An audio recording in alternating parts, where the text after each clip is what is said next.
Setelah Allah menjelaskan, lalu Allah membantah. Jelaskan dulu, baru bantah. Apa bantahan Allah? Makana hadisan. Dia bukan hadis. Loh, tapi hadis itu baik Pak Ustadz. Hadis yang baik itu hadis Nabi. Sedangkan hadis ini artinya cerita. Yuftara. Dusta, bohong. Ah, itu kan hanya dongeng aja. Itu kan hanya legenda aja. Itu kan hanya mitos aja. Dibantah Allah Ta'ala. Makana hadisan yuftara. Dia bukan cerita dusta, bohong, legenda, mitos. Bahkan ada satu ilmu khusus. Mitologi. Ilmu mitos. Orang suka mendengar cerita-cerita mitos. Dibantah. Makana hadisan yuftara.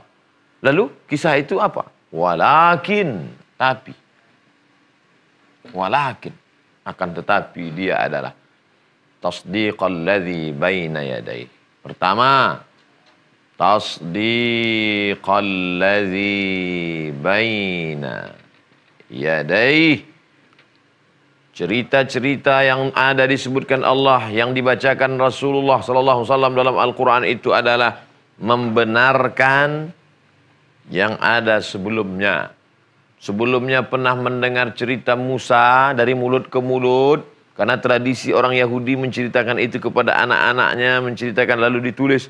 Maka datang kisah itu. Tasdiqa. Membenarkan yang benar dan yang salah diluruskan. Makanya datang dia meluruskan cerita itu. Wa auhayna ila ummi Musa. Kami ceritakan kepada ibu Musa. Kami ilhamkan kepada hati ibu Musa an ardi'ihi, susukan anakmu. Fa in khifti alaihi, kalau kau takut anakmu itu nanti akan disembelih oleh razia Fir'aun. Karena mereka mencari anak-anak kecil. Fir'aun bermimpi melihat anak kecil menarik mahkotanya. Maka dikatakan para penasehat, para penyihirnya akan ada peramal berkata ini anak kecil lahir tahun ini akan merenggut kekuasaanmu. Apa yang mesti dilakukan? Tangkap semua anak-anak kecil. Maka detail cerita itu disebutkan. Tasdiqa, membenarkan cerita dulu yang pernah ada, tapi disusupi dusta-dusta, maka yang dusta-dustanya dibuangkan. Ini sebetulnya ceritanya hanya 1 meter. Tapi karena mulut ke mulut, MLM, mulut ke mulut, akhirnya menjadi 100 kilometer. Maka datang dibersihkan. Dibersihkan. Siapa yang membersihkan? Nih fungsi. Fungsi dari kisah yang ada dalam Al-Quran. Tasdiqal ladzi baina yadayhi. Detail bagaimana disusukan bayi Musa, diletakkan di dalam kotak tabut, kotak kayu, dihanyutkan ke sungai Nil. Dalam keadaan sedih ibu Musa dihibur Allah, la takhafi, jangan kau takut, wala tahzani, jangan kau sedih. Inna radduhu ilaiki, nanti anakmu yang hanyut di sungai Nil. Jangan kau takut anakmu dimakan kuda Nil. Jangan kau takut anakmu ini nanti akan ditelan ular.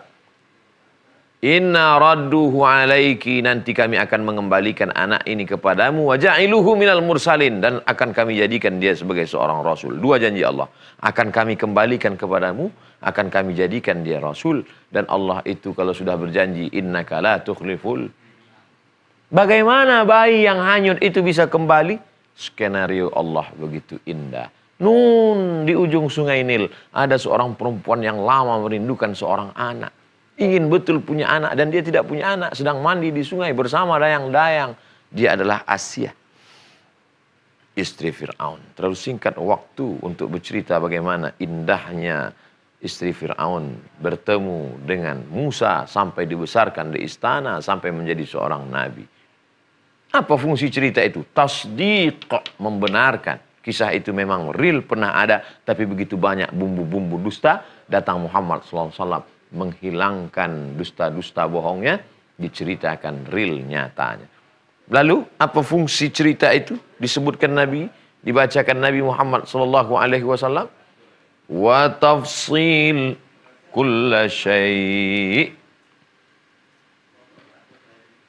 Tafsil kulla syai'. Tadi tasdiq, yang kedua tafsil. Berikut ini saya akan menceritakan ini secara tafsili, secara detail, secara terperinci. Selama ini orang hanya mendengar nama dia saja. Siapa dia? Isa. Dari mana dia lahir? Bagaimana prosesnya? Maka diceritakan dalam Al-Quran. Tafsil, detail, khusus. Inni nazartu laka ma fi batni muharrara. Aku bernazar ya Allah, nanti kalau lahir anak ada dalam kandungan, kalau aku bisa punya anak, akan aku jadikan anakku itu nanti muharrara. Muharrara. Muharrara tidak jadi pegawai, tidak jadi pedagang, tidak jadi petani, tapi menjadi khalisan li khidmati Baitul Maqdis, servant of God, pelayan Tuhan. Saking inginnya punya anak, ya Allah, kenapa tetangga aku punya anak? Kenapa aku tidak menikah sudah lama? Kalau aku punya anak nanti ya Allah, anakku ini akan hanya menjadi pelayanmu ya Allah. Fataqabbalaha rabbuha biqabulin hasanin wa ambataha nabatan hasana. Maka Allah mengabulkan doanya, akhirnya lahirlah anak itu. Tapi ternyata ketika anak itu lahir, tidak seperti diharapkan. Karena syarat untuk menjadi pelayan Baitul Maqdis harus laki-laki. Ternyata anak yang lahir itu perempuan. Wa inni sammaituha. Anak ini aku beri nama Maryam. Lahirlah seorang anak bernama Maryam.